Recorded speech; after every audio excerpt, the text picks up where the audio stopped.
أشرف الأنبياء والمرسلين أفضل صلوات الله وسلامه وبركاته عليه.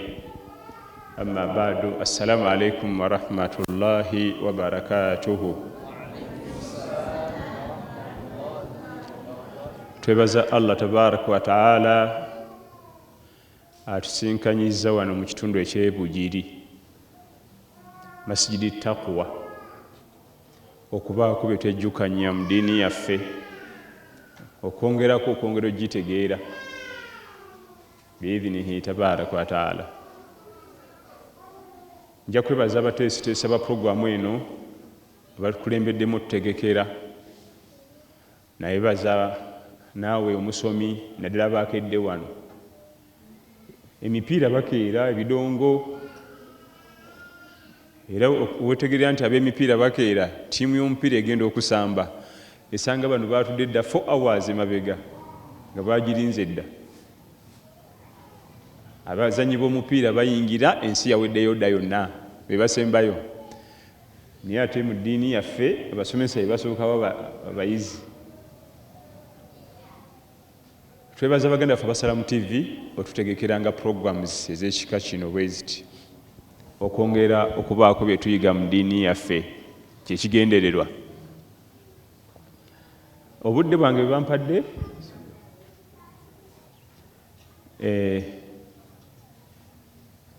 tugenda kukoonako okuzimu ku nsonga ez'omutawaana mu bulamu bwaffe, nga kwe kufa, kubanga ze zimu ku puroguramu ennene. Buli atudde wano ye puroguramu eddako. Kasi tolabanga ng'omuzadde omwana n'ayingira mu nsi muno, manya puroguramu eddako yakufa, ye puroguramu ennene gy'ayinayo endala ennene, kufa. Mwenna nga bwe mutudde wano mukimanyi nti bwe tuzaala omwana tumwaziinira, ate ng'okwaziina kabonero akategeeza nti essala esembedde.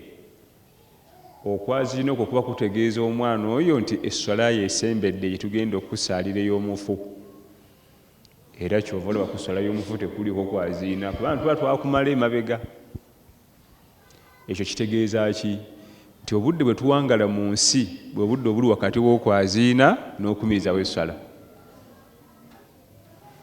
Bw'oba wali osaddeko ku dhuhuri, okwaziina bwe kuva n'okumirizawo essala ti dhuhuri, wawerawo essaawa.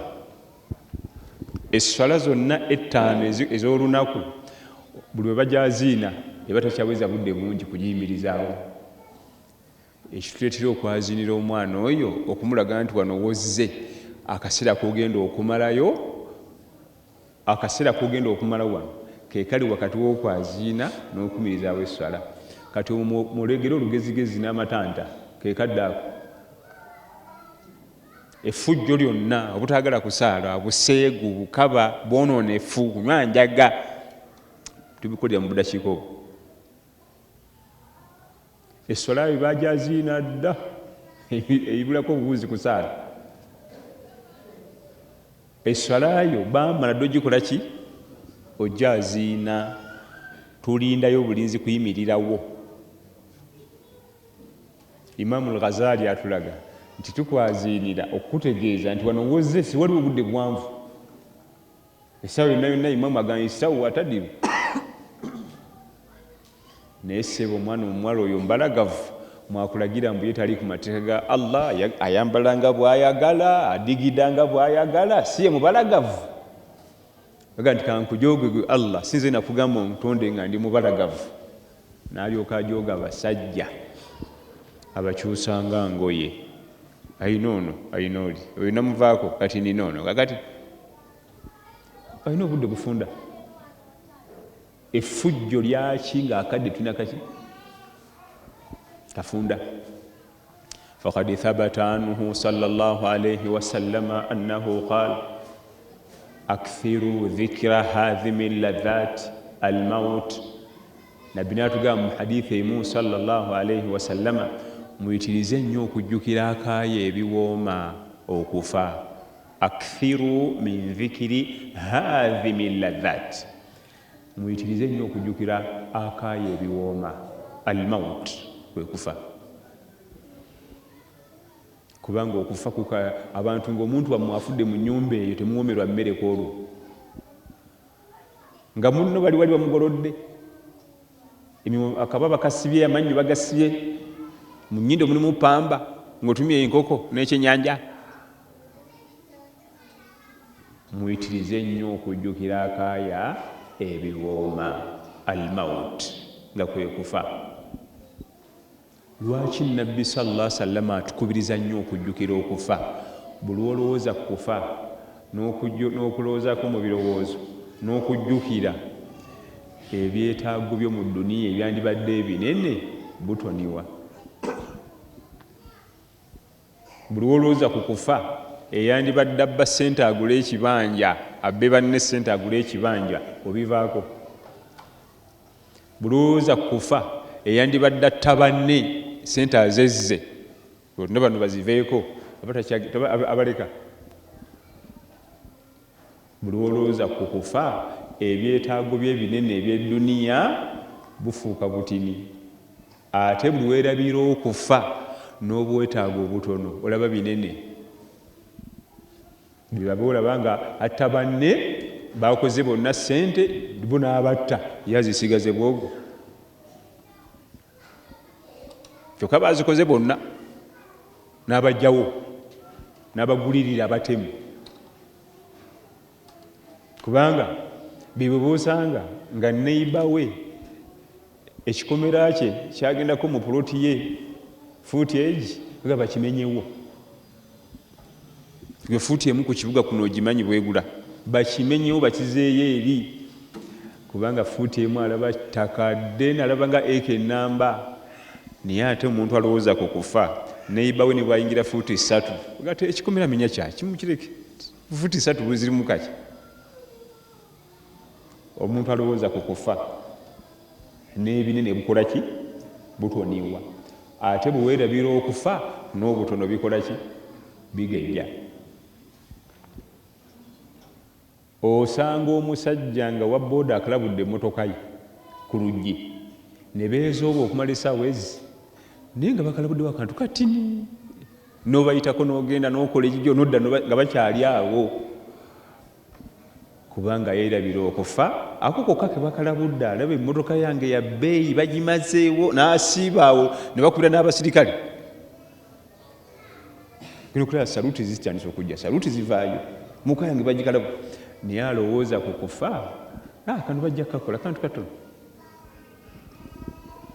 Kyava tugamba nti akthiru dhikiri hadhimi ladhaati, muyitirize nnyo okujjukira okufa. Buli olowooza ennyo ku kufa n'okulowoozaako eyandibadde akola ne haramu ofune ekingi omuwona,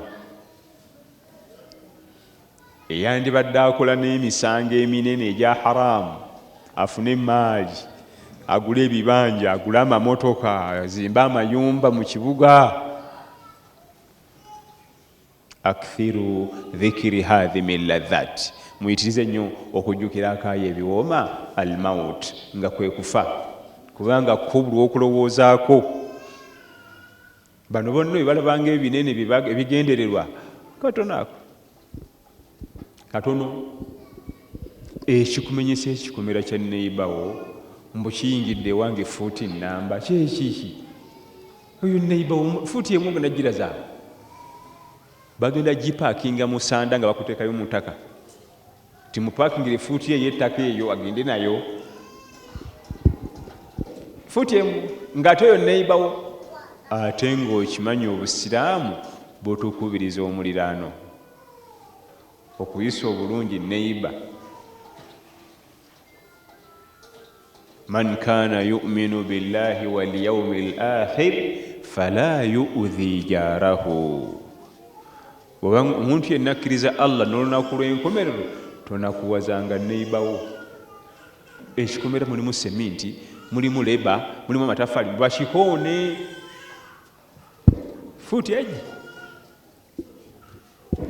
kwerabira kufa alabanga buli ojjukira okufa ebyetaago bitoniwa n'owewuka omutima. Bwe weerabira okufa ebyetaago bisukka obungi n'ozitowerera omutima gwo guba muzito nnyo. bawulira beta sita kange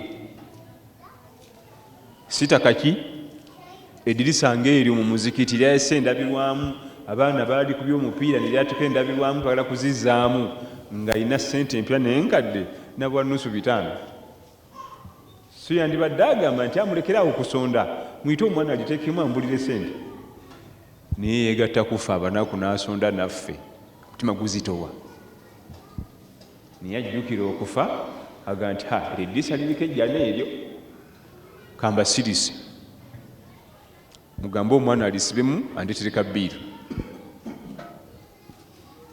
yatukubiriza nnyo sallallahu alaihi wasallama okujjukira ennyo okufa kubanga gyokuma okujjukira okufa ebyetaago bitufuuka butini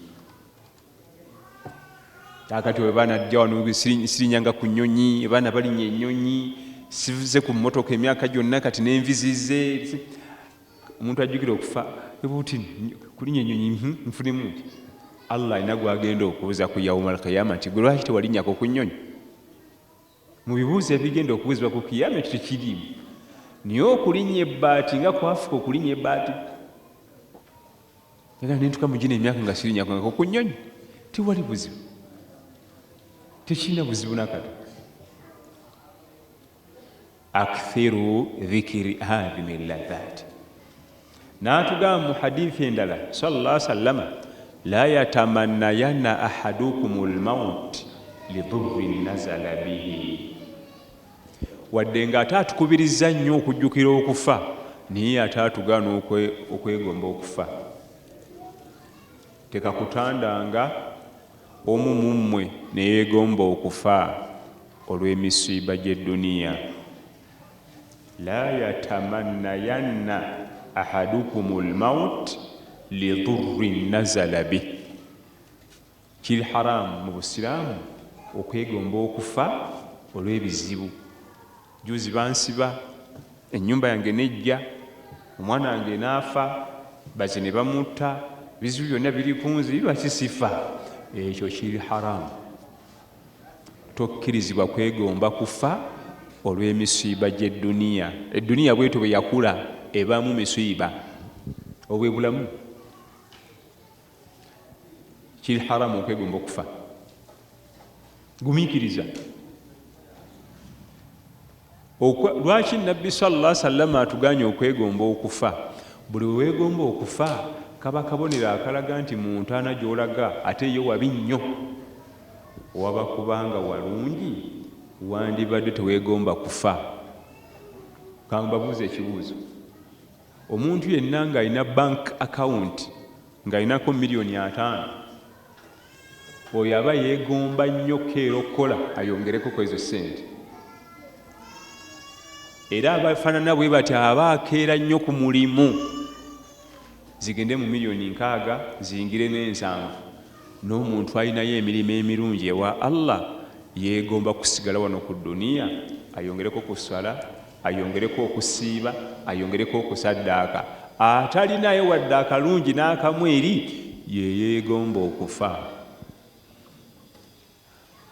ayinayo ku ibaada ze nga nnungi yeegomba kusigala wano asali salatu subuhi mu jamaa lamanzaano ejja emusangewo naye agisiibe ayongere kuli eza hijja oba wumura waba azifunye ne wumura naye agikole ayongere kuki kuli okwegomba okufa kaba kabonero kabi nnyo nnyo nnyo kiba kitegeeza oyimiridde bubi gy'oyagala okulaga wafu woba kuba walungi wandibadde weegomba kusigala wano oyongere okulunjayo ofuuke walungi ddala okagamba okalabyako kiri haramu okwegomba okufa era kabakaba onokifiiringa mu mutima kubanga wallahi jamaani waliwo ebizibu ebijja ne bikukuba ddyo nekkono neeka ne mu kibira byonna ne bikusobera n'osigala mu sitenseni oti nankutamamu ati nakizimba mu bwongo kyanga ali awanyiizenyiize teyetegeera mu mutima muli mu bwongo ng'alowooza singa nfa nenvaawo ako kokka kafiiringa muli kaba kabonero kabi bino ebizibu byewagala okudduka bitono ku byeri gyolaga. Anti oyagala kufa kuva wano ovire biki? Oyagala kufa ove wano ovire biki? Ebizibu bino byodduka butini nnyo ku biri byogendako eri gyolaga waliyo bingi nnyo, kubanga abantu baffe abamu balowooza mbu bwe tufa tuba tugenze kuwummula. Wazimbayo amaka gogenda okuwummuliramu eri? Ani yagamba nti weriyo okuwummula eri? Oba otandise lubimbi lulala, oba okyusiza bulamu n'ogenda mu bulamu obulala, naye waliyo ebyayo notunka nabyo egenya ate. Wa hayatuna fil qabri ba'da ma matuna haqqa wa yasaluna bihi almalakani. Obulamu bwaffe nga tumaze okufa mu ntaana bwa mazima. Akawulidde akagambako? Obulamu bwaffe nga tumaze okufa tutuse mu ntaana bwa mazima. Waliyo obulamu. There is life after death. Niye abambaga nti muzeeyi obulwadde bumulumye nnyo, singa afa n'awummula n'ogamba balaba nno bano. Yazimbayo mansion erimu buli kimu, mbu agenda kuwummula. Ani yagamba nti bwe tufa tuba tugenze kuwummula? Okufa kuba kukyusa system, programs, ekika ky'obulamu, engeri gye wadde owangaalamu. Oba okyusiza bukyusa nodda mu mpangaala ey'ekika ekirala, nodda mu mpangaala etalimu kulya mmere na kunywa mazzi, nodda mu mpangaala etalimu bbugumu na musana na bunnyogovu, nodda mu mpangaala eya alamul arwah, ensi y'emyoyo. Tebeetaaga nnyama na bones, yo tebeetagisayo ennyama n'amagumba. Eri life endala eyeeri, waliyo life yaayo Allah yagimanyi, eri mu ilmul ghaibi, irimu Allah tabaraka wa taala yeyesigaliza. Eri waliyo obulamu bwayo Allah tabaraka wa taala yabwesigaliza, yabumanyi. Wala tahsabanna alladhina qutilu fi sabilillahi amwat bal ahya. Temulowoozanga nti abafiidde mu mirimu gya Allah baba bafudde, baba balamu. Niye obulamu obweri. Njagala kano okateeke okandalayininge, baba balamu mu bulamu obwawa oba omuntaana. Saagalanga nti ne batugamba baba balamu, kakati jamani bw'osigamu ekifaananyi mu kulaba okukwo, sincerely speaking in actual sense, si bya sincerely speaking na actual sense. Buli obulamu bweri Allah yakola ki? Yabumanyi, yabwesigaliza, naye gye buli. Nga bwe tumusima tusanga yavunda naggwaawo, ffe wano bwe kibeera. Era ne kano tukayige. Muyinza okuba mugenzi okuziika okakananga mayiti eriko omusota, tekitegeeza nti egwo omusota gye giri egy'omuntaana. Ogwo guba gwaffe gwa wano, giri egyeri tusobola giraba n'amaaso, giri egyeri gumu gwokka ne gumala gujjako eno ewaffe, ani asigalawo? Biri byeri tetusobola biraba n'amaaso. Bayinza okulaba oluusi omusota guba gwagenze ku mayiti eyo, nga waliwo twayimiriddeko ne bawummuzaawo mayiti, nga waliwo ensikosiko ne guyingiramu. So simbu omugenzi okumanya abadde ayina amazambi, emisota tegimulizira mumuteekayo, gitandikidde wano. Egyo si gyegyo, giri egyeri mirala. Oluusi ne mu ntaana mutuukawo okuziika, okulingizayo nga waliyo omusota, si gyegyeri. Ogwe tusobola kugulaba. Ogwo guba kuba nti oluusi we mwasimye waddewo ennyumba yaagwo egyaffe egy'eno ku nsi. Niye abamu aga nti twagenze otuuka ku ntaana ya mukama munaffe Kamada, ekimu ku bitulaga nti ali tabadde musajja musaaze ng'emisota gyamulinze dda, tugusanze weeguli awo. Si gyegyeri, egyo si gyegyeri, egyo gyaffe gyakuno. Egyeri tusobola kugiraba naki? Namaaso. Buli obulamu bulimu ilmul ghaibi, irimu Allah gye yakola ki? Yeyesigaliza. Togenda giraba. La yatamannayanna ahadukumul maut lidhurrin nazala bihi. teyegombanga omwomu okufa olw'emisiiba gy'ensi egimutomedde.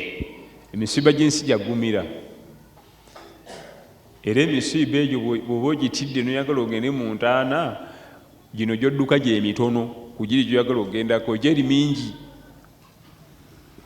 Bwe kibanga Nabbi sallallahu alayhi wasallama atuganya okwegomba okufa, ate butya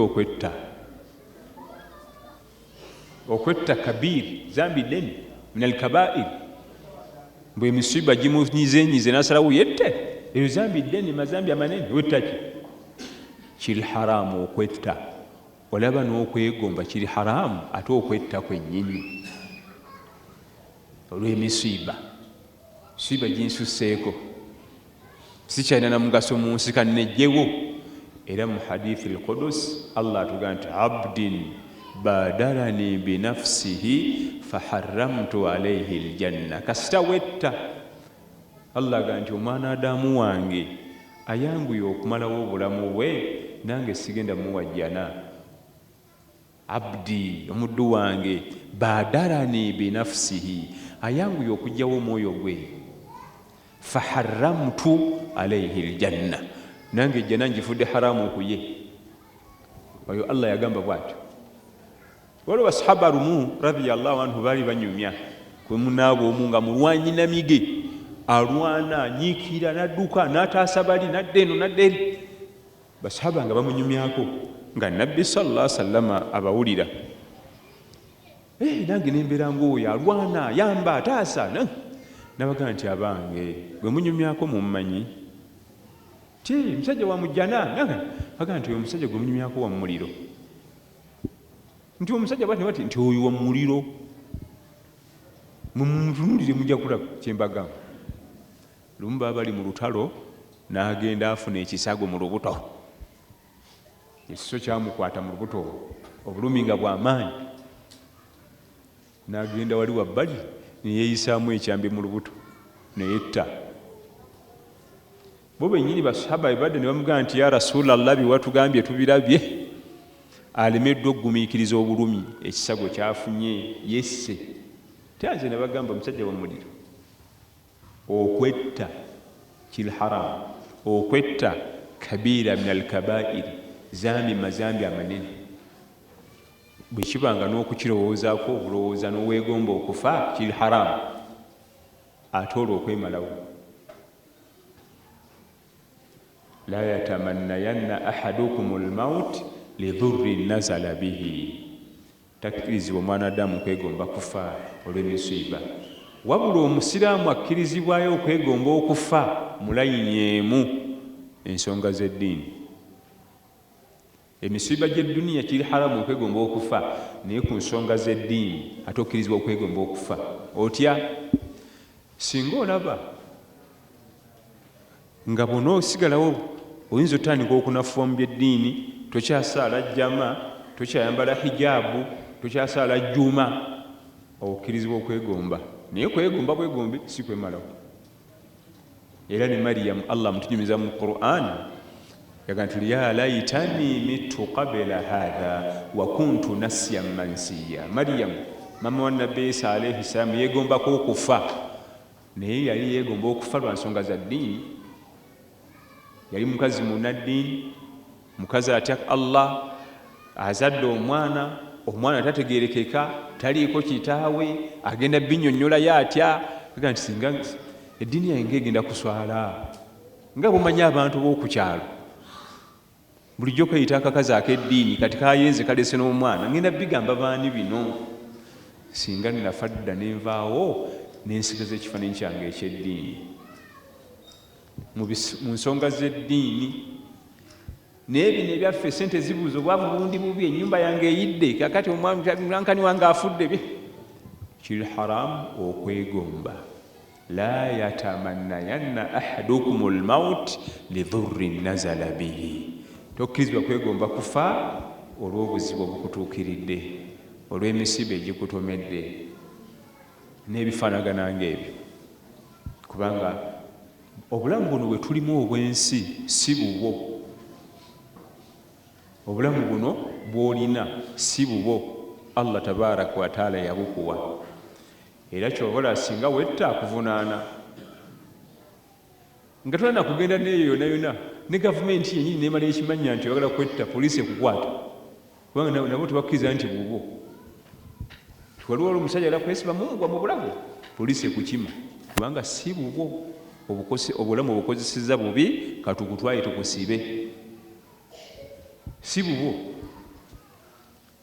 Allah tabaraka wa taala yabutuwa kyovala bakuvunaana obukwata obubi ate bwekituuka ku ekyo nti buno obulamu bwe tulina Allah tabaraka wa taala yabutuwa si bubwo era bwebukozesa obi agenda kukuvunaana.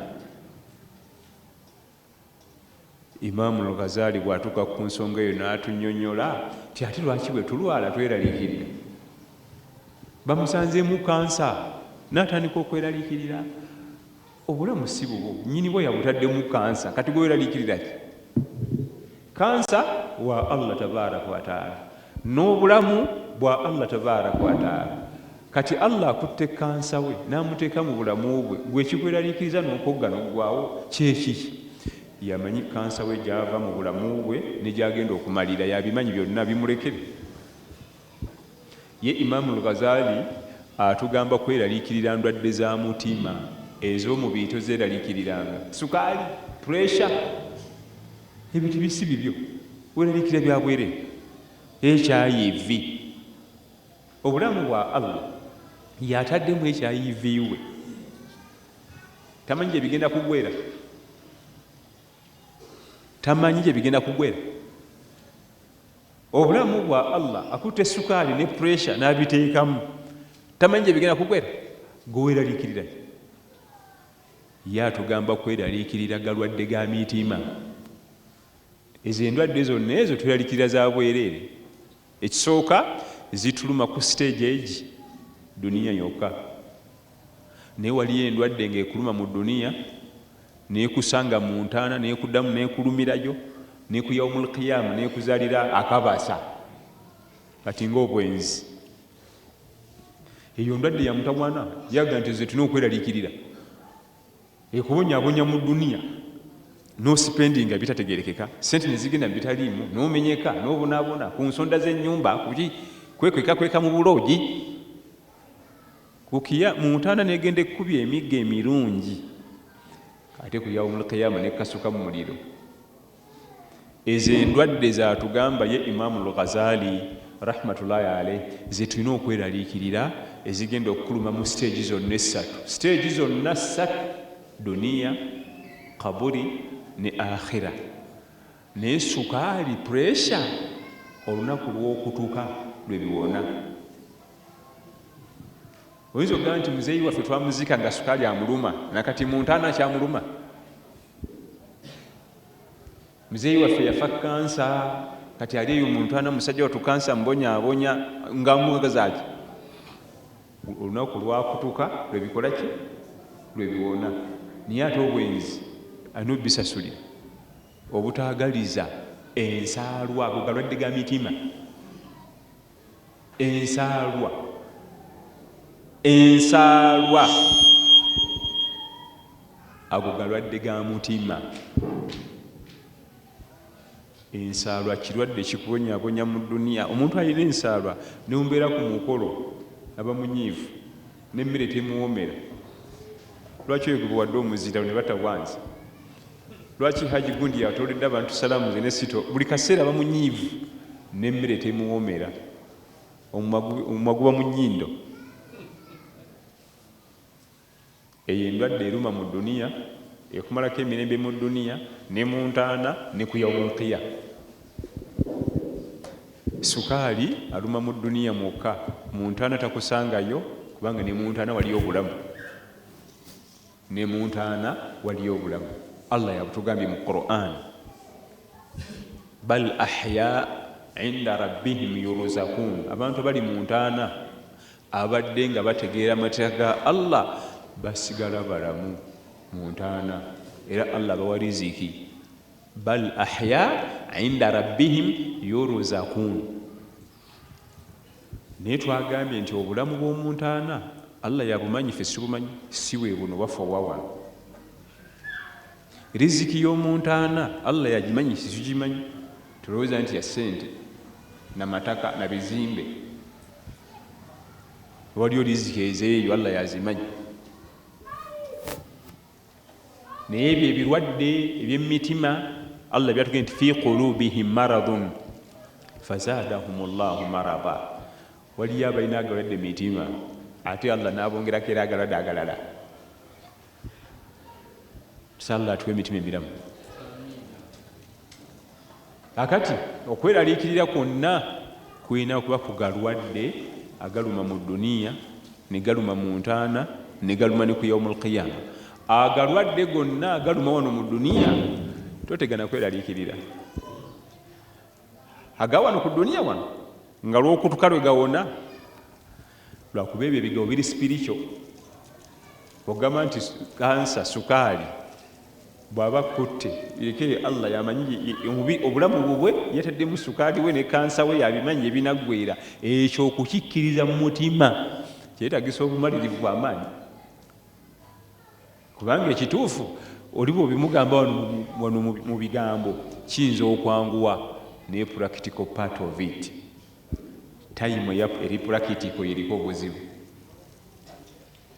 tayimu nga obudde butuuse nga kakati byebyo byekakati awabawo obuzibu naye nga eyo ye reality tuddeyo ku hadithi la yatamannayanna ahadukum almaut lidurrin nazala bihi kiri haramu omuntu okwegombagomba okufa olw'emisiba gy'edduniya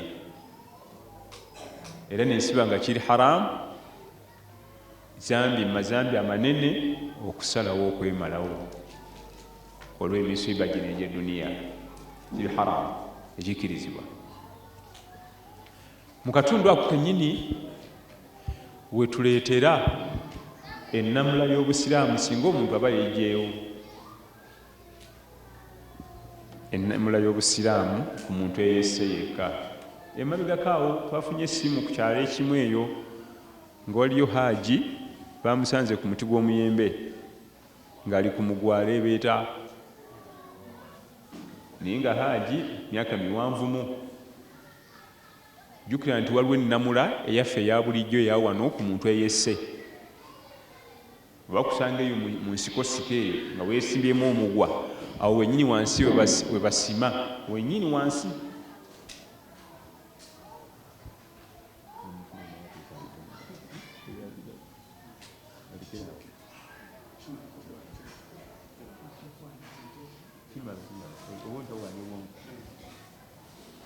kakati ngaffe bwe tugambye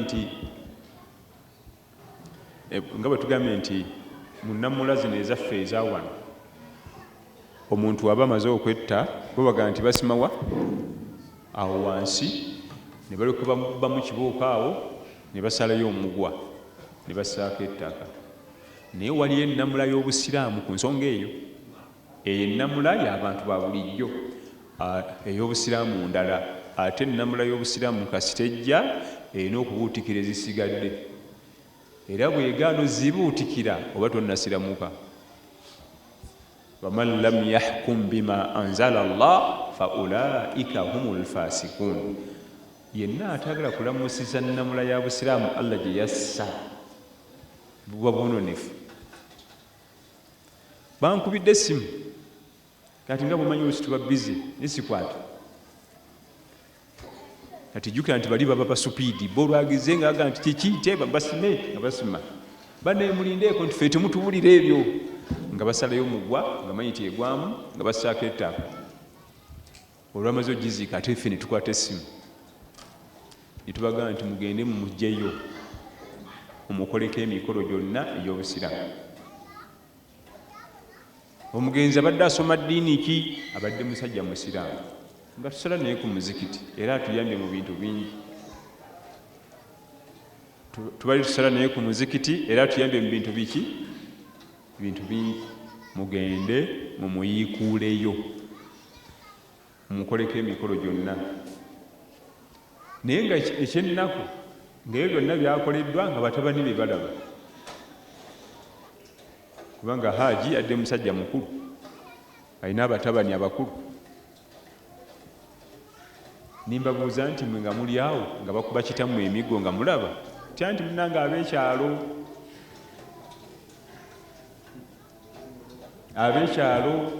nti mubagabe ffe tuli basiraamu tulamuzisa busiraamu mugende mumukuuleyo akolebweko emikolo gyonna. Ne bambuuza emikolo gyonna kikyotegeeza. Emikolo egikolebwa ku maiti yaffe ensiraamu: kunaaza, kuzinga, kusaalira, kusima mu kifo tuziika basiraamu aziikwe. Naye ekyenjawulo ekiri ku muntu eyesse, kubanga hadithi egaa nti utiya nabiyi sallallahu alayhi wasallama birajulin qatala nafsahu bimashaqis falam yusalli alayhi. Nabbi bamuleetera mayiti y'omusajja yali yesse yeefunite effumu n'afa. Ne bamugamba nti ya rasulallah, ono muganda waffe omusiraamu naye yesse. N'agamba nti anze simusaalira, mumusaalire. Nga hadithi etegeeza ki? Bamasheekhi tebeetaba mu swala, tebeetaba mu kuziika, tebeetaba mu kunaaza. Bamasheekhi, baqaadi, bakawunta sheeke, bamufti, baimaamu tebeetaba. Kyekiriwo kyokka. Naye abasigadde beetaba mikolo.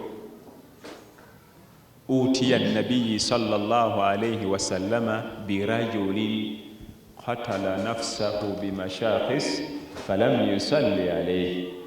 Nabbi bamuleetera mayiti ng'oli yesse n'atamusaalira sallallahu alayhi wasallam. Ekyokuyiga ekiri mu hadithi eyo bwe kiba nga kibaddewo sa Allah tukingirize eyo enamula, so si kusala mugwa agwe mu kinnya bekibokaawo bateekeko ettaka. Obusiraamu bwawa omwana Adamu ekitiibwa hayyan wa mayitan, oba mulamu oba yafa asigala nga alina ekitiibwa. Obusiraamu bwawa omwana Adamu ekitiibwa mu bulamu, mu kufa, mu ntaana. Ne bwebeera ntaana nkadde tokkirizibwa gisaanyaawo. Ne bwebeera ntaana nga si wa ummatu Muhammad sallallahu alaihi wasallam tokkirizibwa giyisaamu maaso. Togirinnyako, togituulako, togitambulirako, togitemaatema mbu eveewo bazimbewo ennyumba. Binadamu wa kitiibwa, hayyan wa mayitan, oba mulamu oba mufu, oba yafa dda. Ne bagamba nti entaana yakumalawo emyaka 1000. Maximum respect tekeddwa okufuna ngaefuna ekitiibwa ekyowaggulu, kubanga omwana Adamu si nsolo, sitali ngambwa, asigaza rights ze zonna. Era byotasobola kumukolako mu bulamu tobimukolako mu kufa. Byotasobola kumukolako nga mulamu asigaza rights ze zonna wadde amaze okufa. Kakati simanyi twagenza okunaaza omufu nga yali yalemala omukono mugumenye. Omenya bwaki obadde osobola okugumenya nga mulamu. Byotasobola mumukolako mu bulamu tobimukolako mu kuki? Mu kufa. Ebifo byobadde tosobola kumutunulako mu bulamu tobitunulako mu kufa, naddala banaaza. Ebifo byotasobola kumutunulako mu bulamu tobitunulako mu kufa. Ate nno bw'afa alinnya n'ebbeeyi n'asinga n'omulamu. Kati mulaba no nga mutunuulidde, naye olumala okutema bwe papa temuddayo okundabako mu feesi. Bafamire bokka mubeere eri mu lujja, tujja kuleetera nga tugenda kusaalira. Omufu alinnya ebbeeyi, si buli omuntu amutunulako. Alinnya ebbeeyi n'asingako ne wano nga badde akyali mu bulamu. Iffe tulinayo nga bannaffe bali bannange, omuntu bagenda muleeta mumukubeko eriisa evannyuma ne bamuteekawo buli omu ajja ayitewo. Iffe sikirizibwa waffe, khalas toddayo mutunulako okuggyako ab'eŋŋanda ze ziri close be bajja ne batunako mwe abasigadde mutuule mu kidaala jeneza ejja nja kusaalira. Lwaki obusiraamu bwakikola bwe butyo? Kitiibwa. kubanga mu kaseera k'okufa abantu bafa mu mbeera za njawulo. Abalala balumemba, abalala banga alwana, abalala n'atuggubala, waliyo n'abamwenya. Kati obutagenda na kifaananyi ti Isima abadde omusajja omusanyufu, ekyamuleetera okunyiiga okwenkana naawe kyekiki? Anti abaana Adamu bamanyi tebasirika. Musigaze ekifaananyi kya Isima kye mbadde mumanyi bulijjo eri mu katale, ku luguudo, ku maduuka, musigaze ekyo kimala. Temujja kulaba kifaananyi kye kisembeeyo. Musigaze ekifaananyi kye mbadde mumanyi bulijjo, kubanga abantu mu nfa baawukana. Tusaba Allah atwale ng'atusiimye. Inna alladhina qalu rabbuna Allahu thumma istaqamu tatanazzalu alayhimul malaika alla takhafu wa la tahzanu wa abshiru bil jannati allati kuntum tu'adun. Naye kubakkiriza Allah atubuuliramu embeera ebeeraawo, atusigira ekifaananyi mu kaseera akasembayo kwabo Allah baasimye emirimu gyabwe. Tatanazzalu alayhimul malaika, bamalayika bw'atandika okubalaba bw'ati, kubanga mu kaseera akasembayo era wootegerera nti kati ku luno ŋŋenda kutandika kulaba bamalayika. Abo kasi tobalabanga, manya safaari khalas. Kasi totandika okulaba ebitonde byotalabangako bwe kyozaalibwa nga be bamalayika, manya essaawa etuuse. Eyo teri kudda. Era ffe bino bye tuwoza mbu yafa n'azuukira, simanyi yavaako n'akomawo eno, aba tatuse kulebera abamalayika. Abo tobalaba nodda. Kubanga almautu taati marra, okufa kujja omulundi guki? Gumu. Teryafa ebiri. Yalabako bamalayika, malakul mauti ng'ekimya omwoyo ate n'eddayo. Ani? Tatanazzalu alayhimul malaika.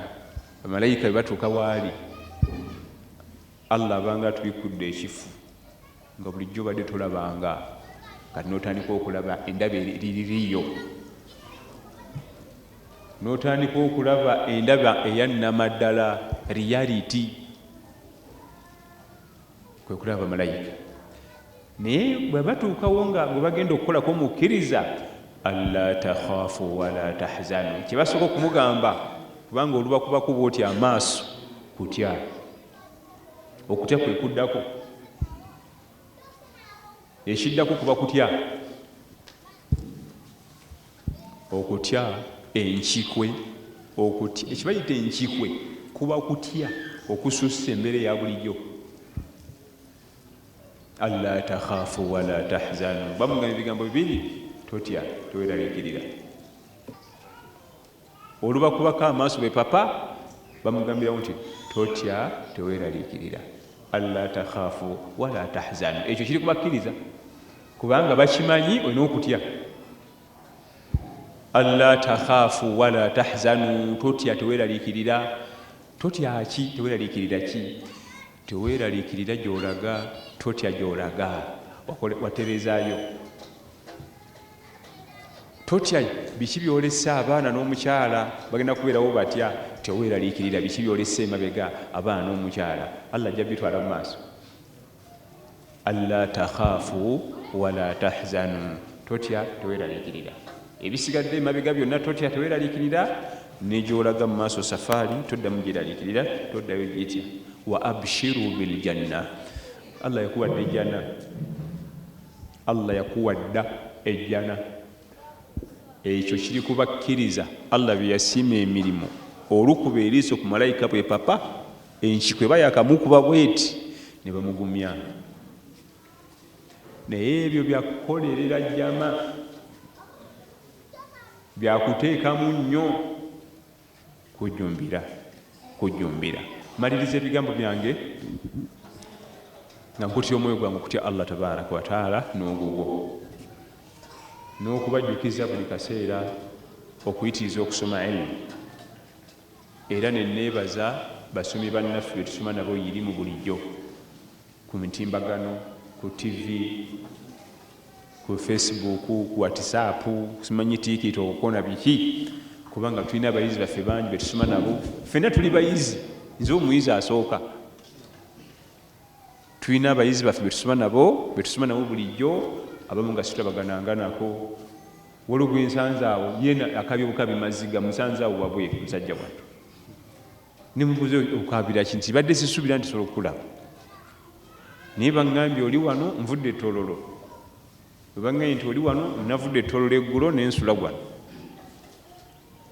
Naye nze essimu yange kwe nkusomerako. Abayizi baffe bonna betusoma nabo, abaana ab'obuwala, abaana ab'obulenzi, ekyo kitubakubiriza kugenda mu maaso kwongera ku irimu yaffe olubeerera. Social media abasajja abazungu bagitukolera kusaasaanya buseegu, ate ffe tugikozese kusaasaanya irimu. Bagibajjira kirala, ffe tugikozesemu ekiki kubanga nakyo kisoboka. وبارك الله فيكم وجزاكم الله خير. ربنا آتنا في الدنيا حسنة وفي الآخرة حسنة وقنا عذاب النار. اللهم آت نفوسنا تقواها وزكها أنت خير من زكاها أنت وليها ومولاها. وصل اللهم على سيدنا محمد صلى الله عليه وسلم والسلام عليكم. Eno ye Salam TV.